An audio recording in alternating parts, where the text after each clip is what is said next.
Bom dia, ouvintes da Rádio Educativa de Porá, 101,5 FM, a queridinha do Oeste Goiano. Está no ar mais uma edição do programa Socializando, Educação, Cultura e Democratização do Saber. Bom dia, Natália. A Natália que é estudante do curso de Geografia e monitora do programa. Consegue falar? Bom dia. Está longe aqui da mesa. Saúdo com carinho toda a comunidade escolar, estudantes, professoras e professores, trabalhadoras e trabalhadores da educação e todas as pessoas que acreditam que a infância não pode ser roubada, nem pelo trabalho precoce, nem pela exploração digital, nem pela omissão do Estado. Eu sou Paula Junqueira, professora da UEG, mãe, pesquisadora do curso de Geografia da UEG de Porá, e estarei com vocês até às 11 horas da manhã. Este programa é uma realização do LAPEGEL, Laboratório de Pesquisa, Extensão e Ensino de Geografia, da Universidade Estadual de Goiás, Unidade de Porá, em parceria com os projetos de extensão, Projeto Rede, Sociedade, Educação, Trabalho e Ensino de Geografia, e também ao projeto Web Rádio CP de Aplicação, um projeto que é coordenado e executado lá no CP de Aplicação, nossa escola parceira, pela professora Alessandra Nunes. Lembrando que nossa transmissão é simultânea pelo site www.educativaiporá.com.br, pelo Instagram e Facebook da Rádio Educativa de Porá. E daqui a um dia, em breve, o programa Socializando também, ele já está, né, no Instagram. Em breve nós estaremos fazendo as lives, né? E você pode também participar enviando perguntas e comentários pelo WhatsApp 64 98453 3086. O tema do nosso programa de hoje nos convida a refletir sobre uma das violações mais graves dos direitos humanos. Vamos falar sobre o direito da criança, o Dia do Combate ao Trabalho Infantil e o ECA como ferramenta de proteção dessas crianças. Amanhã, 2 de junho, nós celebramos, mas também denunciamos o Dia Internacional de Combate ao Trabalho Infantil, data instituída pela Organização Internacional do Trabalho, a OIT, em 2002. No Brasil, a mesma data foi instituída pela lei, e eu estou com um especialista aqui que pode me corrigir, tá? Foi instituída pela Lei 11.542 de 2007 como Dia Nacional de Combate ao Trabalho Infantil. No Brasil, a gente sabe, né, pelos dados do IBGE, que a realidade é dura. Segundo o IBGE de 2024, cerca de 1,65 milhão de pessoas, de crianças e adolescentes de 5 a 17 anos, estão em situação de trabalho infantil. É isso, professor? Bom dia, professora. Bom dia, caros ouvintes. Um prazer estar aqui na Rádio Educativa. E, infelizmente, é isso, professora. Mas, durante a nossa conversa, eu vou trazer uns dados um pouco piores. Então, eu vou já apresentar, né, o professor Pablo, que falou aqui. Quem vai falar sobre essa realidade, vai trazer luz, né, esclarecendo a nós e a população sobre essa situação que encaramos no Brasil de exploração do trabalho infantil, de exploração de crianças e adolescentes, é o professor Pablo, né? O professor Pablo, além de professor do curso de Direito, professor Pablo Roberto Fonseca Santana, ele é professor do curso de Direito, é coordenador hoje setorial do curso, e ele é também técnico do Judiciário. Eu sou analista judiciário do TST, Tribunal Superior do Trabalho. Então, é a pessoa ideal, né, para estar aqui conosco para falar do tema da manhã. Bom, vou deixar então agora a informação para você, Pablo. Mas, assim, antes de começar, obrigada por vir. Sei que a tarefa é difícil, né, da gente abandonar os nossos ofícios diários para estar aqui no programa Socializando. Agradeço por ter vindo. E gostaria que já, antes da gente falar do tema, professor, primeiro, né, a primeira vez que está aqui conosco no programa Socializando, é um professor que chega recente na Unidade Porá como resultado dos últimos concursos. Gostaria, então, que você se apresentasse para nós, aos nossos ouvintes, quem que é o professor Pablo, né? Como que está aqui na nossa docência, o que tem feito aqui na cidade de Porá? Pois não, um prazer. Para quem está somente ouvindo, tá? Eu sou um homem branco, de 44 anos, cabelo curto, olhos castanhos, estou vestindo aqui um terno preto, uma camisa, aquele verde bem clarinho. E falando do professor Pablo, eu sou um baiano, de Itabuna, no sul da Bahia. Morei 15 anos em Brasília, por conta desse meu primeiro concurso de analista judiciário do TST. Lá trabalhei muitos anos com ministros.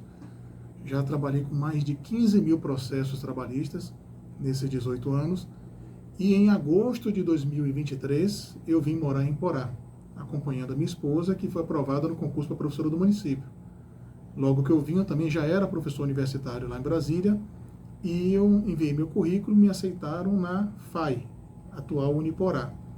E lá eu assumi a docência também do curso de Direito, e logo depois a coordenação do curso de Direito lá. Encerrei meu trabalho lá em junho de 2005, em agosto de 2025, em agosto de 2025, eu iniciei como docente temporário na UEG. Eis que, por honra e glória, fui nomeado para o concurso da UEG, que eu também prestei. E em abril deste ano, eu tomei posse, entrei em exercício como docente efetivo. E ato contínuo, fizeram a eleição e me honraram, também confiaram em mim, agradeço a todos, a coordenação setorial do curso de Direito. Uma tarefa imensa, mas eu estou muito bem acompanhado. Ah, sim, olha, então, que trajetória, né?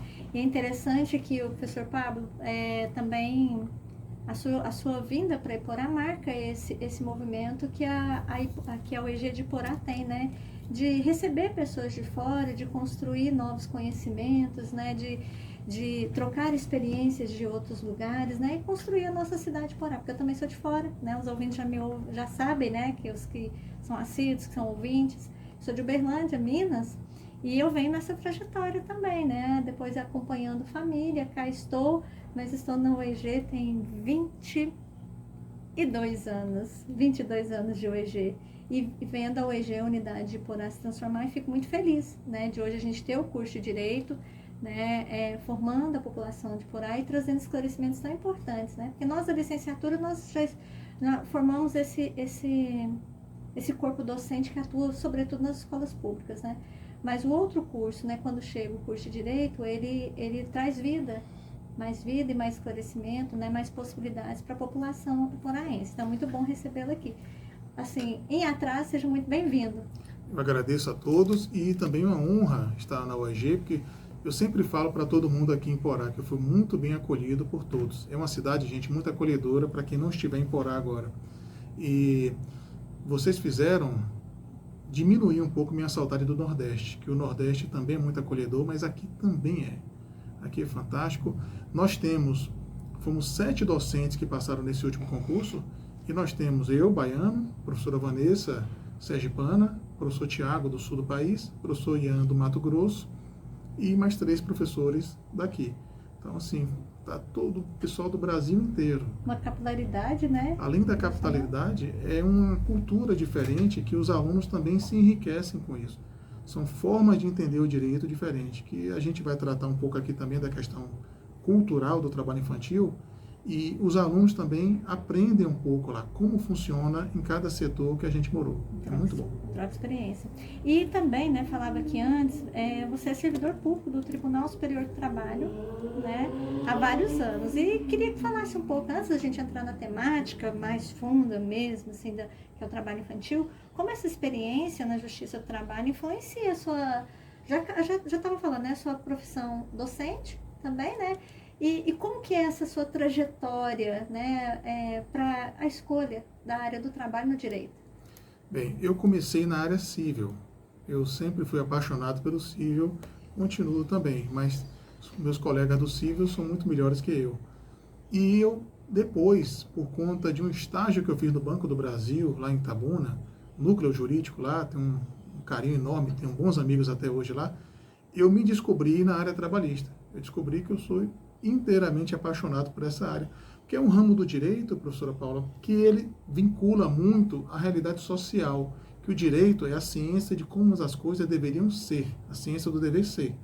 As leis nada mais são do que comandos com hipóteses fáticas que, caso se concretize, elas se aplicam. É como as coisas deveriam ser. Só que a gente, na sociologia, quando a gente estuda a sociologia, são as coisas como realmente são. E o direito do trabalho, ele está nessa linha tênue. Ele traz normas de como as coisas deveriam ser, mas a realidade se impõe. Todo mundo exerce alguma atividade. Então, isso gerou uma paixão gigantesca. E eu procurei ser autodidata. Eu, antes de estudar direito do trabalho na universidade, eu venho da UESC, Universidade Estadual de Santa Cruz, de Ilhéus, na Bahia, eu fui autodidata. eu tive 2 grandes advogados que confiaram em mim, e aí daí eu continuei, e eu decidi, quero seguir essa carreira. Cheguei a advogar por 2 anos, e logo depois eu fui aprovado nesse concurso do TST. Uhum. E lá, 18 anos, é isso? 18 anos. 18 anos. E pode falar um pouco para nós o que é esse trabalho no TST especificamente? Claro. O meu cargo lá, gente, é de analista judiciário da área judiciária. O que é que isso quer dizer? É um cargo privativo de bacharel em Direito. Somente quem é graduado em Direito que pode exercer esse cargo. E qual é a função desse cargo? É auxiliar os ministros na produção das decisões deles. Nós temos a hierarquia no Poder Judiciário. Na primeira instância são os juízes, que a gente vê muito aqui em Porá e região. Se houver recurso, vai para o tribunal, que são os desembargadores. E se houver mais outro recurso, vai para o Tribunal Superior, que os juízes de lá se chamam ministros. É a última instância. E como última instância, eles decidem por meio de acórdãos. Acórdãos são decisões colegiadas. Tem que ser mais de um ministro julgando. E a nossa função como analista é auxiliá-lo nessas decisões. Então, ao longo desses 18 anos, foram mais de 15 mil decisões. Pelo menos as que eu tenho registrado, né? Fora as que eu não registrei. E estou aqui com curiosidade, né? Vou dar uma remodelada na minha pergunta. Como, a partir da sua experiência, da sua bagagem, né? No tribunal, então, Tribunal Superior do Trabalho, e hoje docente. Como que hoje na docência, né? Aqui em Porá, em específico, toda essa experiência, essa bagagem tem contribuído, né? Ou tem transformado, ou tem implicado em mudanças nos alunos que estão passando pela formação com você. Tem notícias daqui, tem fatos que acontecem aqui em Porá que você, pela sua experiência, fala, olha, e foi tratado talvez em sala de aula, isso aqui merecia ser levado mais à frente, ou precisa ser esclarecido melhor para que situações no trabalho, né, assim, de exploração, da garantia, da não preservação dos direitos trabalhistas, né, isso apareceu aqui em Porá para você em sala de aula? Tem ajudado a esclarecer os alunos? Apareceu e vai continuar aparecendo, professora. Acontece muito que, como eu estou cedido para o Tribunal Regional do Trabalho da 18ª Região, no Goiás, eu estou trabalhando aqui, na Vara do Trabalho de São Luís, em Porá, ajudando o juiz do trabalho, Dr. César, cedido lá pelo TST. E a gente atende o público também, e tem questões que a gente não pode explicar, porque você não estaria advogando, é crime para a gente, é advocacia administrativa. Mas a gente pode trazer em sala de aula. Então, há questões que trouxeram para a gente, por exemplo, aquele caso do Mercadão da Economia, que houve um homicídio lá. Envolvia uma questão trabalhista que eu não podia responder para a pessoa que foi me procurar, mas em sala de aula eu pude responder. Então, assim, e às vezes, o que é que acontece? Nós temos um estagiário também lá, um abraço, Gabriel. Gabriel, ele sempre se preocupa, assim, Pablo, o que você explica está no processo. Então, eu tenho muito essa preocupação de que como é que eu vou tornar algo palpável para eles? O que é que eles precisam saber? O que é que vão ver na prática? Então, a gente tem muito essa preocupação. Por isso, professora, eu tomei até uma decisão. Meus trabalhos são os relatórios de audiência. Eles têm que ir para as audiências. Então, a gente já perdeu essa guerra para o ChatGPT, então eu boto eles para assistir audiências e aí eles vão aprendendo com o juiz e com outros advogados. Essa é a primeira coisa. Tema por tema. A gente pega um pouco essa experiência realmente de vários processos sobre vários temas e conecta com a realidade local. Eu sempre peço muito para eles, olha, traga um fato em tese, não me traga um processo em concreto que eu sou proibido. Mas, por exemplo, esse caso do Mercadão da Economia, alguns casos de trabalhadores rurais, a gente vê muito caso de trabalhador rural aqui, a senhora falou do direito agrário, antes de entrarmos no ar. Então, a gente trata muito disso e de acordo com a nossa realidade. Vamos falar daqui a pouco que o salário mínimo parece algo óbvio, mas na prática não é. Até gostaria de falar, né, olha, passou tão rapidinho, né, no nosso primeiro bloco de apresentações, mas esclarecimentos importantes, né, porque o público aqui, nesse horário, nesse exato momento, é a mulher trabalhadora em casa, né, a avó dos filhos dos estudantes das escolas públicas, as mães, os pais trabalhadores que estão em casa, às vezes aposentados, que a história de vida talvez não permitiu com que eles tivessem acesso, né, essas informações importantes do cotidiano, né, e que se gera uma dúvida, aconteceu algo com eles, a quem depois procurar. Então, essa é a primeira abertura do nosso programa hoje. Acho que vai ajudar muito a esclarecer, a procurar o EG em caso de dúvida, né? E para fechar essa parte de apresentação e falando da importância do direito, da importância da área do direito do trabalho, eu queria, para a gente poder fechar, e já puxar para o tema, que é a exploração do trabalho infantil, né? Como que avalia, dentro do que você falou, como que avalia a importância da universidade pública, hoje aqui em Porá, então, na formação de profissionais do direito, comprometido, então, com justiça social e com a defesa dos direitos humanos, especialmente das crianças, né? Tem feito diferença? Excelente pergunta, e tem feito diferença sim, professora. Eu vou provar para vocês. Existe uma coisa chamada matriz curricular. Matriz curricular, gente, é o conteúdo das disciplinas que a gente ensina aos alunos. E nesse conteúdo, em regra, nas universidades públicas, ele é muito focado à formação humanística. O que quer dizer isso? A gente não se preocupa só com o volume de conhecimento, a gente se preocupa de como ele se aplica ao ser humano. E a universidade pública, eu ainda diria, professora Paula, que ele é, talvez, se não for o último bastião, é um dos últimos guardiões para a gente conseguir refrear essa necessidade sempre de que eu tenho que ganhar mais, eu tenho que pagar menos. A gente procura estudar, inclusive no conteúdo está sempre isso, como o trabalhador, como a trabalhadora, enquanto um ser humano, ela tem direitos, ela tem deveres. Então, em cima disso, a gente sempre trabalha para os nossos alunos. Uma coisa que eu sempre falo para eles, gente, apesar de 18 anos na justiça, mas aquele processo não é um número, tem um ser humano ali atrás. Então, quando a gente começa a enxergar, inclusive quem vai advogar, professora, não é um cliente, é um ser humano, não é um número. Se você pensar desse jeito, você consegue ter a empatia de se colocar no lugar dele e você consegue fazer a interpretação do direito de a forma que seja a mais humana possível. O direito do trabalho, ele é regrado, ele é regido pelo princípio da proteção. O princípio que norteia o direito do trabalho é a proteção trabalhador-trabalhadora. E sendo assim, por mais que mude a lei trabalhista, ele continua ainda trilhando o caminho. Quem foge desse caminho está criando outro direito, que não é o direito do trabalho. Certo. Bom, já volto a falar, né? São 10h27, eu quero falar aqui do professor Zezinho, ele está dando bom dia pra gente, parabenizando pelo programa, né? Obrigado, professor Zezinho, pela oportunidade, inclusive, de estar aqui no estúdio, né? Com o programa Socializando, foi um convite dele do trabalho desenvolvido na universidade com a escola pública, né? A gente começou esse trabalho, professor Pablo, no CP de aplicação, né?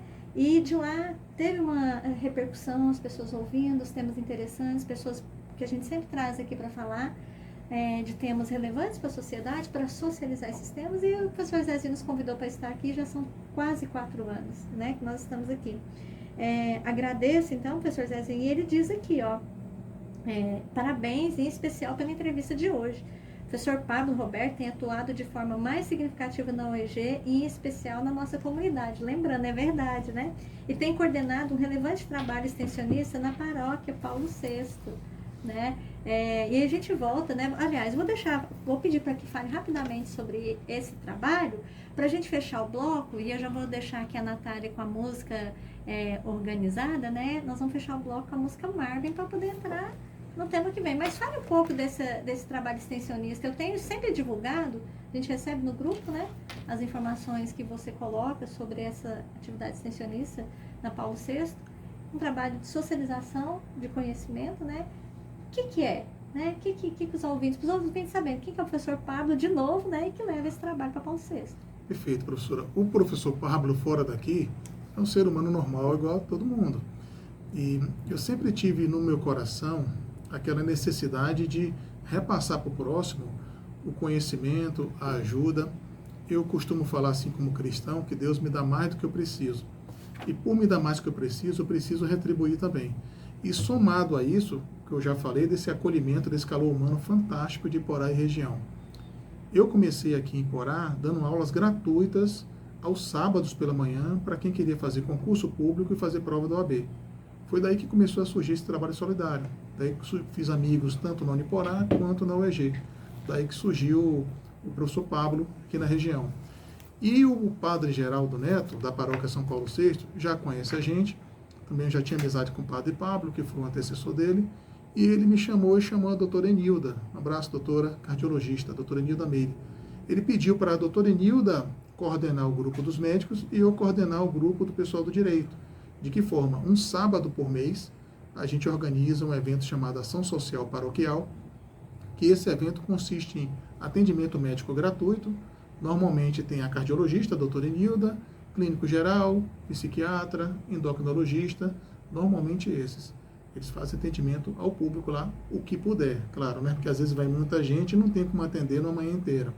E nós também atendemos várias áreas do direito. A gente foca em civil, previdenciário, trabalhista e criminal. Mas claro, se tiver agrário, a gente atende também. A gente faz só essa divisão para atender o público. As pessoas estão conhecendo esse trabalho. É como eu falo muito para o padre Geraldo, é um embrião. A gente quer futuramente, no mês de agosto, já teremos a Anne, assistente social, teremos agora também a doutora Maria Divina, psicóloga. Pretendemos convidar os amigos de fisioterapia. A gente quer criar um projeto, professora Paula, que fique de 8 às 18, um sábado por mês. Esse é o nosso projeto, para virar como se fosse um dia D, aquele grande dia da vacina que as capitais fazem. Mas a gente quer transformar só num grande projeto social. De que forma? Depois trazer pessoal de barbearia, trazer o pessoal de alfaiataria, trazer tudo que é serviço que alguém puder fazer para ajudar, doar um pouco de seu tempo. Qual a nossa intenção primordial? Que se a gente doar um pouco de nosso tempo, não fica pesado para ninguém. E todo mundo consegue ajudar todo mundo. É o tal do círculo virtuoso, né? A corrente do bem. Estamos tentando, tá, gente? É um trabalho de formiguinha, mas a formiguinha constrói uma casa gigantesca com o tempo. É a socialização do saber, né? De alguma, também dentro dessa perspectiva. Mas, enfim, parabéns pelo trabalho, né? Outra oportunidade também, acho que é um tema que a gente pode trazer para cá, também para discutir, para as pessoas tirarem dúvidas. E mais para a gente finalizar esse bloco e iniciar o outro com o tema central da nossa discussão, eu quero terminar o bloco agora chamando a música, como eu disse, né? De Marvin, dos Titãs, uma música relançada, ela já era de 84, mas ela foi lançada também em 1988, no álbum do Titãs. É uma canção, Marvin é uma canção, é um grito de indignação. Ela fala, né, conta a história de um homem que desde menino trabalhou duro e ganhava a vida com muito suor. E ali a gente percebe, né, a necessidade a negação do estudo, a negação da escola, a negação dos prazeres da vida, do brincar, da brincadeira, porque ele precisa trabalhar, né? Mas mesmo assim, ligado à família. É uma música que me chama muita atenção e me lembra uma reflexão sobre o trabalho infantil, né? Que não é só sobre trabalhar em casa, às vezes é a violação de outros direitos, porque ele precisa, pela má distribuição de renda, ele precisa permanecer em casa, ajudando os pais, né? Então a gente termina esse bloco para começar o outro com a música Marvin e a gente volta no próximo bloco para falar do Dia do Combate ao Trabalho Infantil, aprofundando um tema com o professor Pablo. Já já a gente volta. Reiniciamos aqui o segundo bloco do programa Socializando. E hoje o tema tá bem legal e a gente fica falando aqui nos bastidores, até se perde aqui entre escutando a música e eu conversar. Hoje aqui quem está conosco no estúdio da Rádio Educativa é o professor e coordenador setorial do curso de Direito, professor Pablo Roberto Fonseca Santana. Ele está aqui conosco para falar de um tema importante, né, para todas as famílias. Eu vou falar famílias porque quando a gente pensa em sociedade, a família é o recorte dela, né, a menor parte da sociedade. Vamos falar sobre o direito da criança e o Dia do Combate ao Trabalho Infantil e ao ECA, né, que é o Estatuto da Criança e do Adolescente, como uma ferramenta de proteção. Vamos mergulhar então agora nesse tema central. No primeiro bloco a gente apresentou o professor Pablo, inclusive ficou uma parte importante no finalzinho para falar, né? Eu vou deixar o professor Pablo falar sobre o trabalho extensionista dele aqui na cidade de Porá.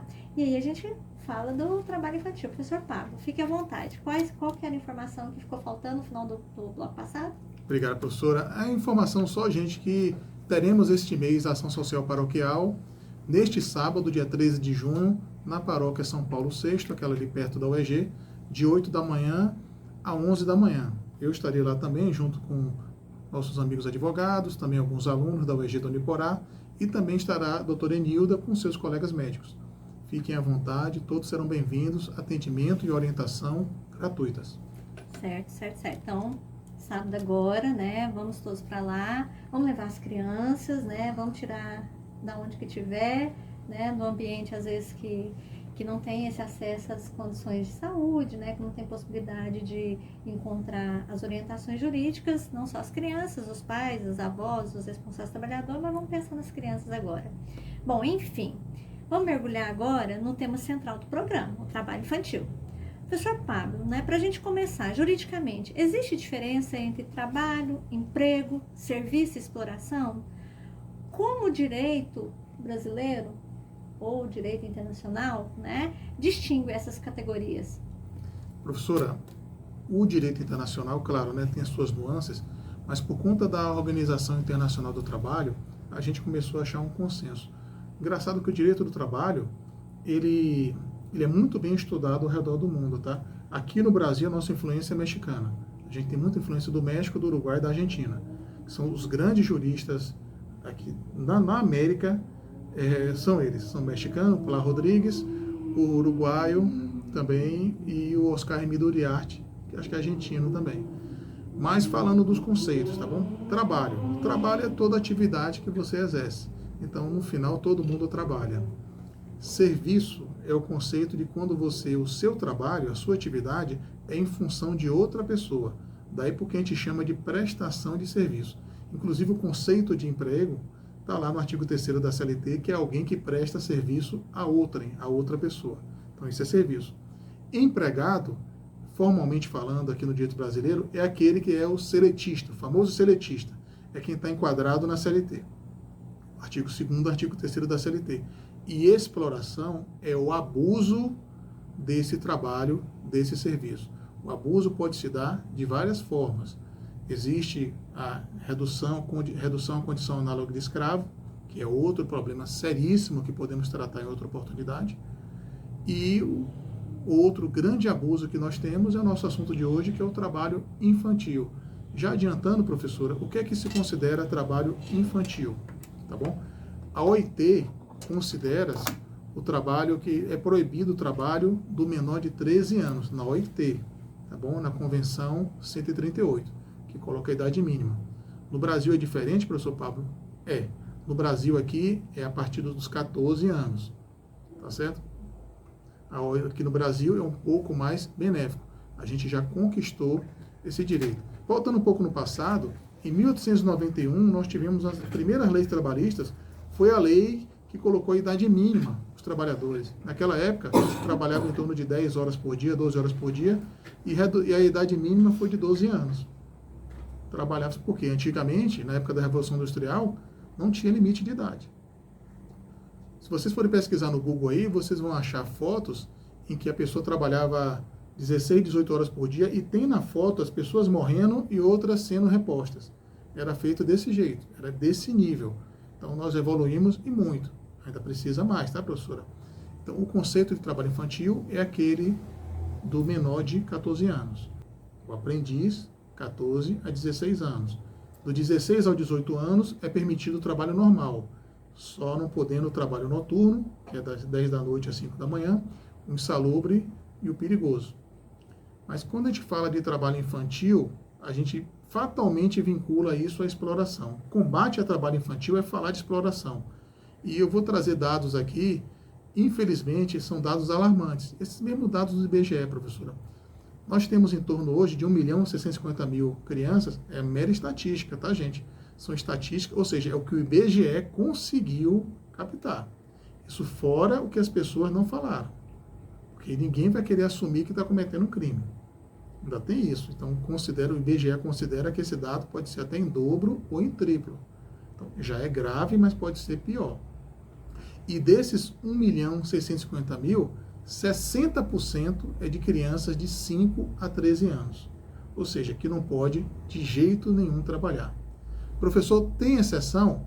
Temos duas exceções no direito brasileiro. Um que é atividade artística. Atividade artística a CLT permite, mas permite desde que haja autorização do juiz de infância e juventude, é um juiz de direito, um juiz da área civil, e também o outro caso é a atividade esportiva.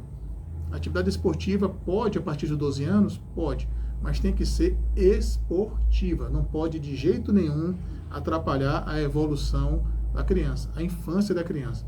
Ele tem que manter suas atividades lúdicas, sua relação familiar, sua relação com a sociedade em geral, não pode de jeito nenhum atrapalhar a sua evolução que se considera corriqueira normal. Uhum.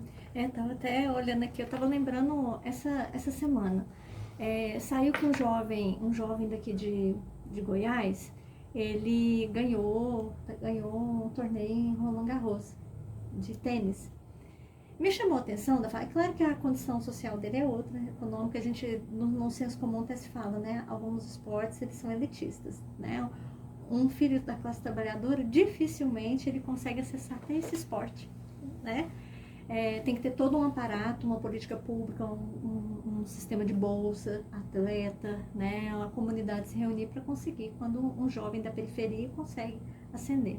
Mas não é sobre isso. Eu só fiquei me questionando, porque a fala dele, ele disse o seguinte: nossa, eu trabalho tanto, ele se tornou, ele é um adolescente, né? Um jovem, ganhou um torneio, e eu trabalho tanto desde sempre que não me sobra tempo. Não foi com essas palavras, mas não sobra tempo para ele divertir, curtir a vida, ser adolescente. Ele está na competição desde os 10, 12 anos, acho que 12 anos para cá, né? Por que me chama a atenção? Até para a gente pensar, porque eu vou questionar aqui a partir da sua experiência. Tanto o trabalho artístico quanto o esporte, você disse que precisa de autorização, né? Será que há uma estatística sobre isso, né? Sobre a quantidade de autorizações para a realização desse tipo de trabalho? Né? Porque eu fico pensando nisso mesmo, né? Quantos jovens tem hoje aqui em Porá, por exemplo, que estão no futebol? Inclusive, vou trazer aqui uma situação constrangedora, que a gente viu jovens, adolescentes de 14 anos sendo constrangidos, né, pelo professor, pelo técnico, a realização do trabalho ali, que era o futebol, né? E que está longe da sua família, né? Está longe da sua família, realizando. Minha pergunta existe uma estatística sobre esse levantamento, né, da legalização, né, para essas crianças realizarem o trabalho artístico e esporte, por exemplo? A estatística é muito precária, professora, porque o que acontece? Normalmente eles só regularizam quando há denúncia. Essa que é a verdade. Aí agora eu vou ter que entrar no ponto que envolve a vida real entra no direito. Então, o que acontece muito na prática? O trabalho, infelizmente, o trabalho infantil vai decorrer do quê? Da situação social da família. Acontece muito. A família tem essa necessidade, aí daí que começa a surgir o abuso. Aí a pessoa quer contratar, mas quer contratar de que forma? Do jeito que ele quer, não quer respeitar as leis. Eu falo muito para meus alunos, professora, que a lei, para muitas pessoas, só vale quando é a favor dela. E isso é um problema cultural nosso. Eu estava falando mais cedo com o professor Valdir Especian sobre direito penal, que muitos são radicais, querendo prender e matar todo mundo, mas e quando vem contra você? E aí? Para você não, para o outro vale. É a mesma coisa do direito do trabalho. Eu não quero conceder direito para os outros, mas se for meu filho tem direitos. Então, esse é um problema cultural, gente, a questão do egoísmo nosso, esse jeitinho nosso, infelizmente, é algo que tem que ser combatido. Para mim, o combate a essa cultura de que não é comigo, não tem problema, não é meu filho, não tem problema.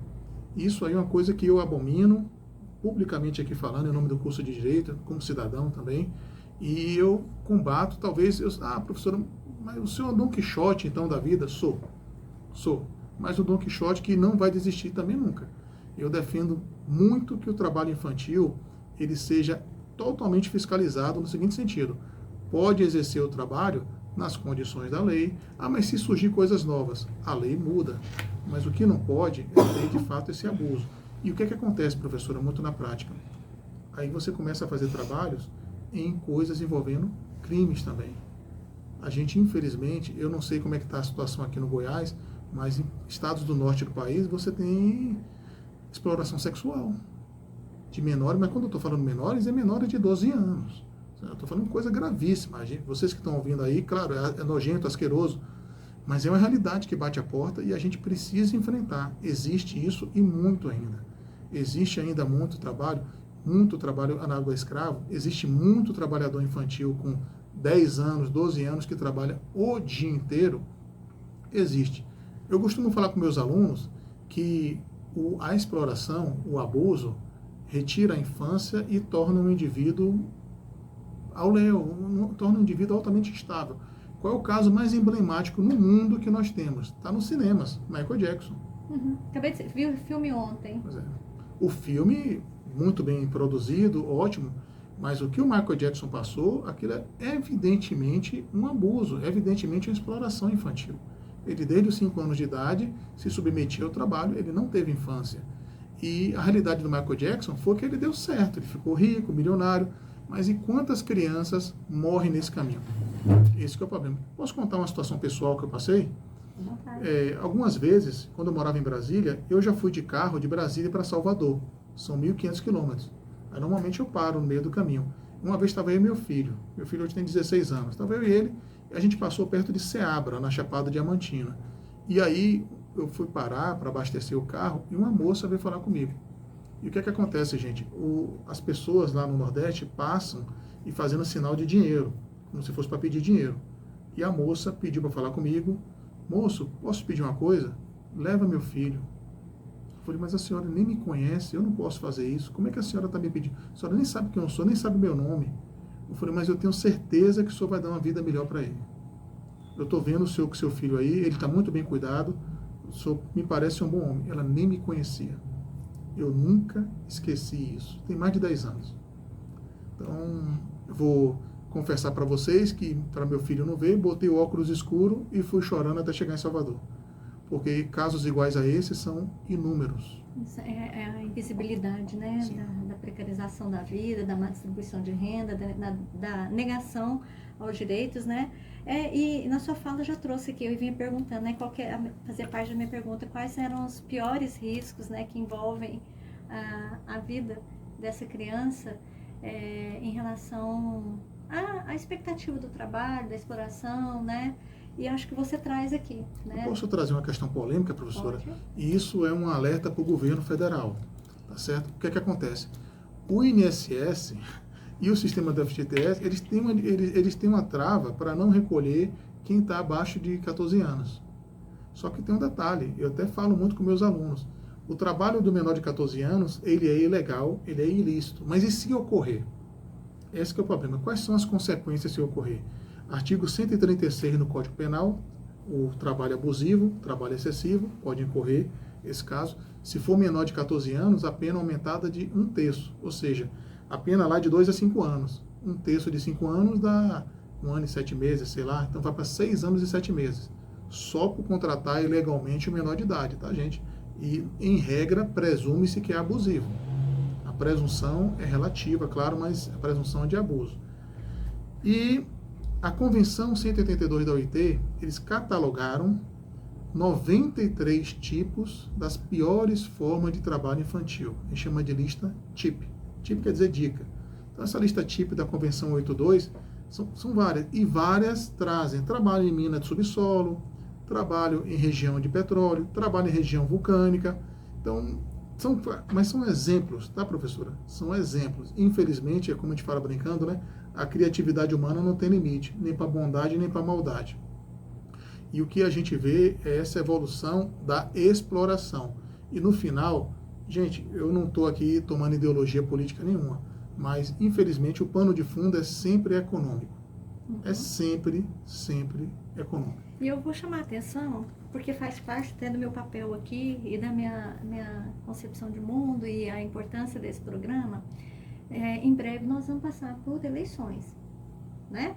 A gente está acompanhando aí, toda vez que é sobre falar sobre o trabalhador sempre não é bem representado, seus direitos estão sendo sempre comprometidos. E rede social é uma coisa hoje, nós vamos falar sobre redes sociais, a vida da criança e do adolescente também, nessa perspectiva da monetização, né? Que é um trabalho também ali explorado. Sem acompanhamento necessário, psicológico principalmente, mas recentemente um pré-candidato ao executivo, né, a cadeira da presidência, falou e fala tranquilamente, né, que tem que trabalhar assim a criança, todo mundo trabalha, antigamente trabalhava. Só que o filho dele nunca trabalhou, ele também efetivamente nunca trabalhou as 8 horas diárias, como a maioria do trabalhador, porque é herdeiro, né? As filhas estudam no exterior, né? Nós temos um deputado que está aí todos os dias nas redes sociais e um punhado de gente falando que escola não precisa para filho da classe trabalhadora. Mas esse candidato falou que as crianças têm que trabalhar sim, para levar renda para dentro de casa, não mata ninguém. E sendo que a questão não é essa, né, professora? Assim, a questão é a má distribuição histórica, a apropriação dos bens, dos recursos naturais, da exploração da terra, de quem ficou com a propriedade, de quem não teve acesso, né? Os filhos dessa classe trabalhadora que não teve acesso ao sistema de saúde para fazer o controle de natalidade, a informação qualificada para que pudesse cuidar as mulheres, sobretudo as mulheres, né? Porque para ter a dignidade de cuidar do seu próprio corpo, para saber quantos filhos vão ter ou não, aliás, são os homens que ficam definindo hoje no Congresso quantos filhos ou se vai tirar ou se não vai ter, enfim, são outras questões, mas que está ligado diretamente às questões das crianças, né? Volto a dizer, né? Eu chamo a atenção aqui agora, até para a gente passar também para outro bloco, a gente conversar, já são 10h55, professora, mexe com a gente, né? Mas pensando nessa perspectiva mesmo, né? Nós vamos ter, você falou aí que alerta ao governo federal e é um alerta mesmo. Como até hoje nós admitimos e falamos que é normal uma criança estar fora da escola e uma mãe colocar esse filho e falar, leva o seu filho. Está faltando direito, está faltando escola, está faltando alimentação, está faltando saúde pública, né?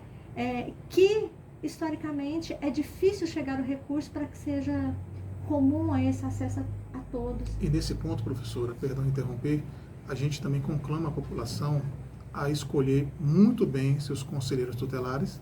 É votação, tá, gente? É municipal. Vocês têm que escolher quem são pessoas atuantes. Eu sei que aqui em Porá, os 2 conselheiros que eu conheço são pessoas muito atuantes. E também vocês têm que ter a cultura de vocês também procurarem. A gente também tem que ter a cultura. Existe um conceito de liberdade, que a liberdade ela tem uma via de mão dupla, né? Eu quero minha liberdade, mas eu também tenho que respeitar a sua. Aquela frase famosa, né? A minha liberdade termina onde a sua começa. Ela sim, ela tem sua verdade. E o que eu quero dizer isso? É que você não pode fechar os olhos para a realidade da pessoa que está do seu lado. Se você está vendo uma criança nessa situação, cabe a você como cidadão perguntar, você está fazendo o que aqui? Cadê? Seu pai está aqui, sua mãe está aqui, quem é que está? Se você identificar que há alguma irregularidade, professor, mas eu não sei, na dúvida, acione o Conselho Tutelar. Na dúvida, vocês podem procurar também o Núcleo de Prática Jurídica, que a gente pode também dar orientação jurídica de graça lá no EG. Temos mecanismos, professor, vários mecanismos aqui mesmo na região de Porá para ajudar a população, porque a população fica com medo. Ah, mas aquela pessoa explora, aquela pessoa é violenta e tal. Não tem problema, não quer o confronto direto, acione o Conselho Tutelar, acione a gente no NPJ. Existem formas da gente... O sonho seria extinguir isso, mas pelo menos a gente reduzir. Isso. Professora, quero perguntar, podemos esticar um pouquinho mais o programa, mais uns 10, 15 minutos, né? Porque, volto a dizer, né, para quem nos ouve aqui, a música sempre é um momento também de reflexão.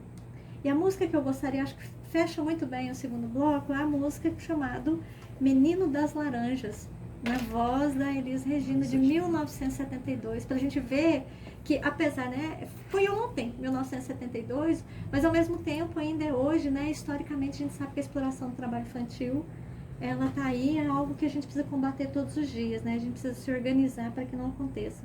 E a música retrata um menino que vai à feira vender laranja na madrugada, né, sobre o frio, sobre o cansaço. E é um filho, segundo na letra, né, de mãe solteira. A gente usa essa expressão, né? E aí é outro debate.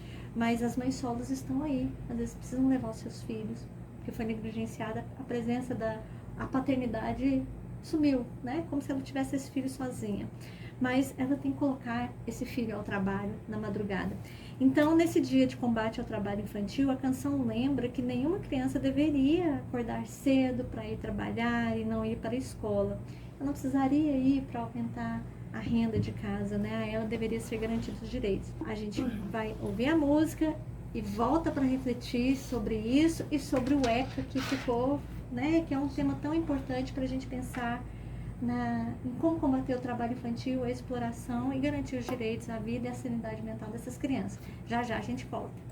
Voltamos, né, mais uma vez aqui, conversando nos bastidores com o professor Pablo, ele que é professor do curso de Direito daqui da UEG de Porá, coordenador do curso também. E a gente falava aqui no intervalo, né, sobre outros temas que estão envolvendo o tema de hoje, que é falar sobre o direito da criança, o combate à exploração do trabalho infantil e o instrumento que nós temos hoje no Brasil como ferramenta de proteção, que é o ECA, né, Estatuto da Criança e do Adolescente. A gente falava que até se perdeu ouvindo a música e tentando entender, né, o que é que falta. Lei existe, instrumento, ferramenta existe.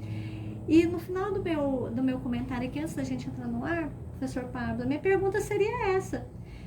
Quais ferramentas, a gente falou, né, falei do ECA, mas a ferramenta existe.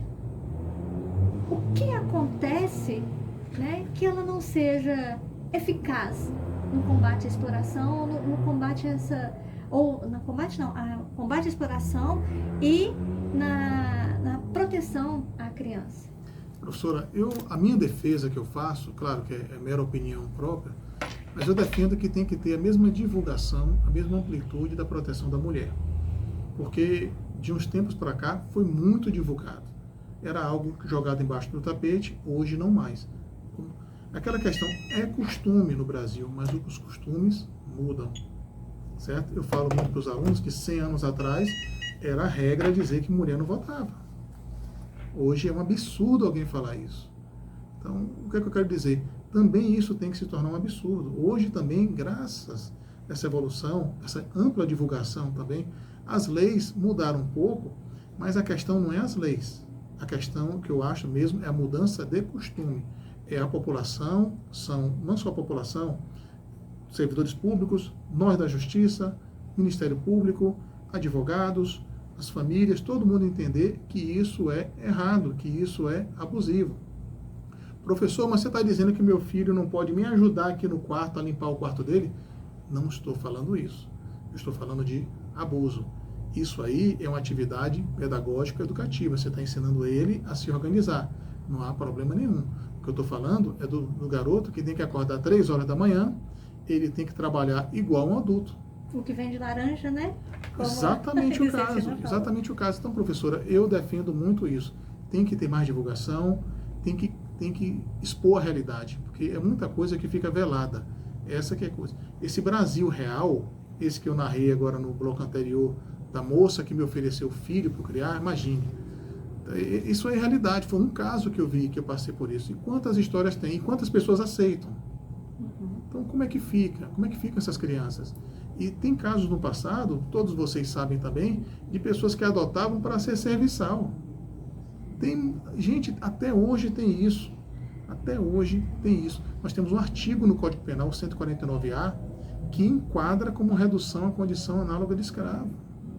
E o que é interessante, né, me choca, desculpa cortar, professor Pá, mas é porque isso ainda é muito presente, a gente acredita que não. Quando a gente está no ambiente da escola, da universidade, aqui entre nós, no cotidiano, é escondido, né, porque essas crianças que são trazidas para trabalhar em casa de família, eu vou te ajudar, né, vou ajudar sua mãe, traga seu filho para cá, não são da família, não são tratados como da família, são tratados lá no quartinho de despejo ainda, cuidam dos filhos das mulheres, né? E aí, infelizmente, nós temos falado do racismo que existe, porque essas pessoas geralmente vêm do Nordeste. Nós temos aqui em Goiás muitas pessoas que vêm do Maranhão para cá, né? Eu vi essa realidade no Maranhão, fiquei chocada. Quando eu estive no Maranhão, fui no shopping. O shopping deveria ser um espaço democrático, né? mas claramente lá, as famílias brancas passeando, atrás das mães e dos pais, uma menina de 12, 14 anos, empurrando o carrinho do bebê, né? Que não estava com a mesma roupa, não sentava depois a gente observando, né? Não o olhar nosso, mas o olhar da geografia, não sentava no mesmo espaço, comia praticamente depois, porque a primeira tinha que dar comida pro bebê. Coisa que parece de televisão, mas muito marcado ainda, porque se concentra renda, se concentra status, acesso aos direitos, porque essa família não era rica, era uma outra classe trabalhadora, com uma ascensão econômica um pouco melhor, porque ascendem os trabalhos melhores, remunerados, né? Mas existe ainda. Existe, professora, e deixando bem claro, que a gente já está quase no final, que as consequências são economicamente, criminalmente graves, tá certo? Se quem quiser explorar, abusar do trabalho infantil, primeiro, tem que pagar todas as verbas trabalhistas. Porque tem uma estatística, professora do IBGE, que crianças entre 5 e 13 anos recebem uma média de 300 a 400 reais por mês. Eu falei, mas se fosse um maior de idade, tinha que pagar um salário mínimo. Então, para o menor de idade não paga, os direitos vão ser iguais, tá, gente? Se ajuizar a ação na justiça do trabalho, provavelmente vai ganhar. Ai, me dói ouvir assim, aí a gente ouve. Mas olha, eu tô ofertando trabalho, tô ensinando a trabalhar. Não, você está economizando seu bolso, assuma, né? Assuma, você está economizando o seu bolso, explorando, até porque esse menino de alguma forma vai ser mais produtivo do que uma pessoa na cabeça, né? Porque a pessoa mais velha não vai reclamar, vai obedecer o tempo inteiro, né? Vai abrir mão dos direitos. Então, assim, mas a gente ouve, professor Pablo, mas é preguiçoso, não quer trabalhar. Eu tô dando dinheiro, eu tô sendo bom, tô dando trabalho para ele, tô ajudando a família. Mas coloque o de 5 e 13 anos. 5 a 13 anos. E eu volto a repetir, tá, mas você aplicaria isso pro seu filho? Então, eu conclamo para a empatia, gente. A empatia talvez seja o melhor caminho. É utópico? Talvez por enquanto, mas mudou com relação à mulher, professora. O costume, nossa cultura mudou. Hoje tem as denúncias. E aquilo que eu falei para a senhora no intervalo. Mas se tiver abuso, quem não deve não teme, gente. Tudo bem, né? E assim, agora para a gente também finalizando o bloco, muita informação que mexe com o sentido da gente, com a emoção, porque volta. Eu também tenho filhos, né? Vem dessa realidade, eu tive que trabalhar adolescente, meus pais tiveram que me colocar ao trabalho porque meu pai precisava trabalhar, e eu trabalhei, já comuniquei que trabalhava num bar, mercearia, que era fonte de vida da subsistência da nossa casa.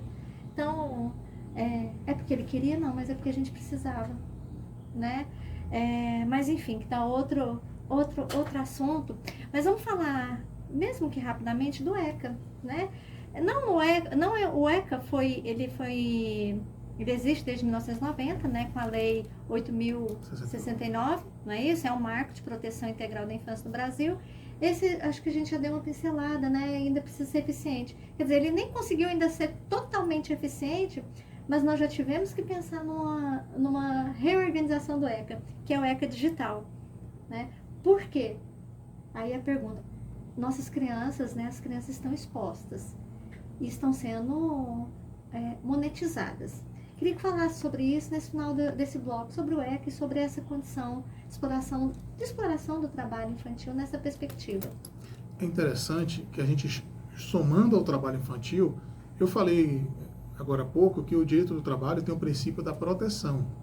E o direito da criança e do adolescente é o princípio da proteção integral, que é o princípio da máxima proteção. Esse é o princípio que rege o ECA, tá? Eu até falei com a professora que ele é considerado uma das leis mais evoluídas do mundo pela ONU em relação ao direito da criança e do adolescente. Tem tudo lá, tem toda a parte do conselho tutelar, tem toda a parte do procedimento criminal e administrativo para a defesa da criança, inclusive protegendo de pessoas, familiares, pais ou outras pessoas também que estão abusando, que estão atrapalhando o desenvolvimento da criança. O ECA digital também surgiu da necessidade desse novo mundo. Os influenciadores estão aí, o mundo digital não tem um controle, é muito difícil controlar. Estão tentando um pouco com esse controle de idade, E, infelizmente, professora, é muito difícil ter esse controle. Aí a questão, eu volto a repetir, eu vou bater nessa tecla sempre. Aí é mudança de costume, mudança de cultura. E isso requer ampla divulgação. Aqui nós estamos no meio de comunicação divulgando. Que isso seja divulgado, gente, sempre. Não pode ser considerado que é algo normal. Mas antigamente era assim, mas as coisas mudaram. Eu voltei a falar. Antigamente tinha escravização, era lei. Antigamente mulher não votava, era lei, que a lei mudou. Mas a lei mudou por quê? De um passe de mágica? Não, o costume mudou. A cultura muda, professora. Os costumes mudam. As necessidades, né? Da reorientação da sociedade. Se a gente quer evoluir enquanto cidadão, enquanto país, enquanto nação, a gente tem que pensar, sim, no melhor para nossos cidadãos. Principalmente para aqueles que precisam do nosso cuidado, que é o que está em evolução. Eu sempre digo aqui, professor, né, que a gente tem que cuidar, inclusive para manter como as coisas estão, né? Se pensa na própria organização da sociedade, qual é? A gente vive numa sociedade capitalista e a gente depende do trabalho do trabalhador, né? Quem é o dono do meio de produção depende do trabalho do trabalhador. Precisa cuidar do trabalhador, porque quem é que vai produzir riqueza? É ele que vai.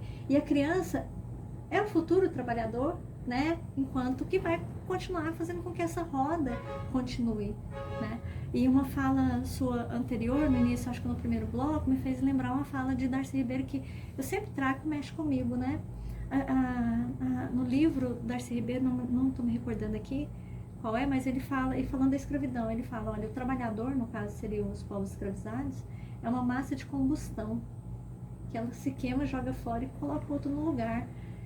Isso tem que mudar, mas é assim ainda que é usado, que é tratado o trabalhador, desde a sua infância, né? A gente não pode já desgastar esse trabalhador, essa força produtiva desde a infância, porque nós não somos objetos, né, para ser jogado fora depois como cinzas, né? Nós vamos continuar reproduzindo essa sociedade. Se a gente quer continuar a manter a lógica como está, precisamos então cuidar dessa força produtiva com cuidado, com carinho, com direito, com saúde, com bem-estar, com finais de semana, com feriado, com direito ao descanso, com direito à brincadeira, à criança especificamente, né? Então essa mentalidade que é outra discussão da modernização conservadora do nosso país, a gente evoluiu economicamente, mas a cabeça dos nossos dirigentes, que permanecem os mesmos historicamente, no seu grosso modo, não evolui porque essa conservação dos costumes e acessos aos direitos anteriores para uma mesma classe. Não precisa muita coisa evoluir nesse sentido, aí a importância da educação.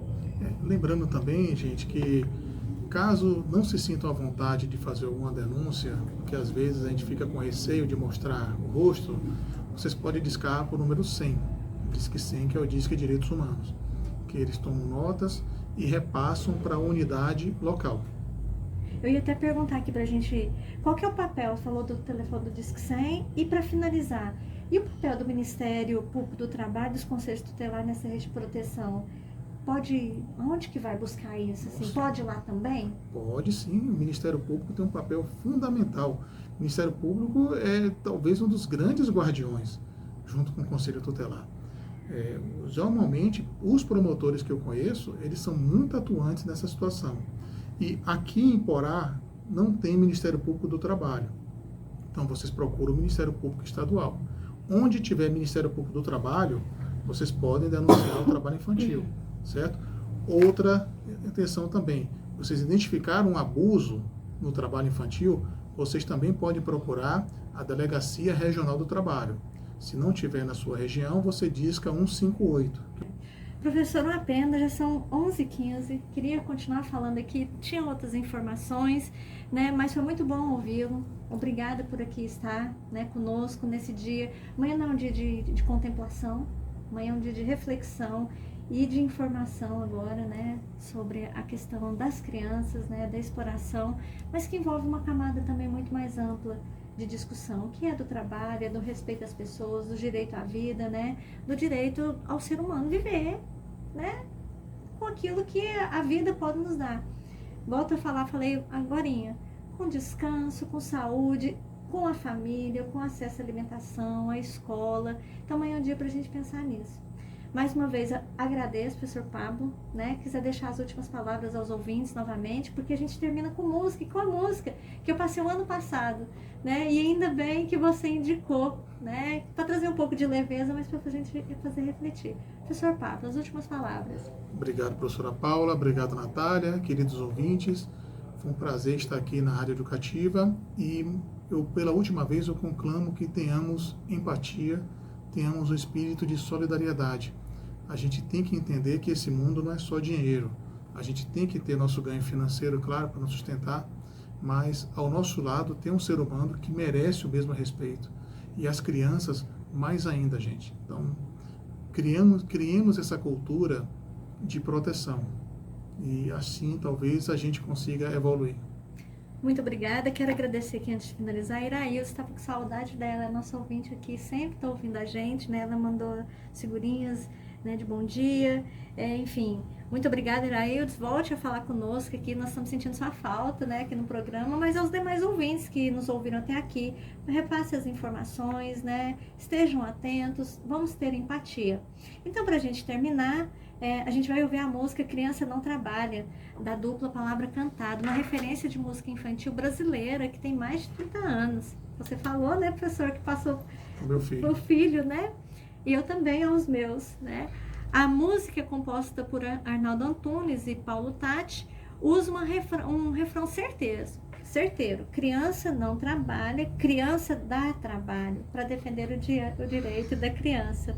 E aqui, dar trabalho significa bagunçar a casa, fazer perguntas, correr, pular, né? Enfim, explorar o mundo. E a gente termina com a música, mas eu quero dizer, o combate ao trabalho infantil, tanto no mundo físico quanto no mundo digital, exige articulação entre Estado, família, escola, sociedade e sistema de justiça. Trabalho infantil é crime, infância é direito. E a UEG é uma universidade pública que está a serviço dos direitos humanos, de justiça social e de proteção integral das crianças e adolescentes. Qualquer coisa, procure o curso de Direito, né? O Núcleo de Práticas Jurídicas que vai informar bem, né, professor? E quem trabalha o dia inteiro, também nas terças e quintas estamos funcionando à noite. Que bom. E eu sou Paula Junqueira, até o próximo programa, vamos ficar com Palavra Cantada e quinta-feira a gente está de volta. Até mais.